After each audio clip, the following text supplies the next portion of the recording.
అందరికీ వందనాలు. నాకు సినిమాల గురించి ఎక్కువ తెలియదు, మనుషుల గురించి మాత్రమే తెలుసు.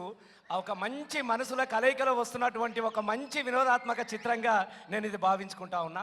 ఎందుకనంటే ఈ సినిమాలో అప్పుడప్పుడు నేను వెళ్ళి చూసిన మొదటిసారి నేను ఈ సినిమాకి వెళ్ళినప్పుడు నేను ఆశ్చర్యపోయినా.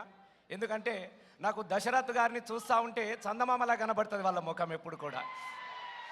అంటే చందమామ నిండుగా ఉంటుంది, అలాగే దశరథ్ గారి సినిమా కూడా నిండు పున్నమిలాగా ఉంటుంది.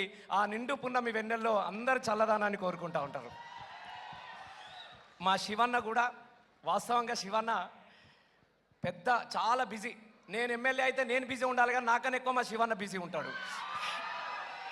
అయితే మంచి ఎంత వ్యాపారాత్మకంలో చాలా బిజీ ఉన్నా, ఇలా కోట్ల వ్యాపారాలు చేస్తూ ఉన్నా కూడా కోట్ల రూపాయలతో రాని సంతోషాన్ని సినిమా ద్వారా సంతోషపడుతున్నా అని చెప్పేసి ఈ సంతోషం ఒక కాంబినేషన్లో ఒక అందరినీ సంతోష పెట్టాలని ఇవాళ శౌర్య సినిమా మీ ముందుకు తీసుకొస్తున్న సందర్భంలో ఈ సినిమాకు మా శివన్నకు సహకరించిన మంచు మనోజ్ గారికి, అలాగే నా ఫ్యాన్ అంటే నేను ఆమెకు ఫ్యాన్ రెజినా గారికి.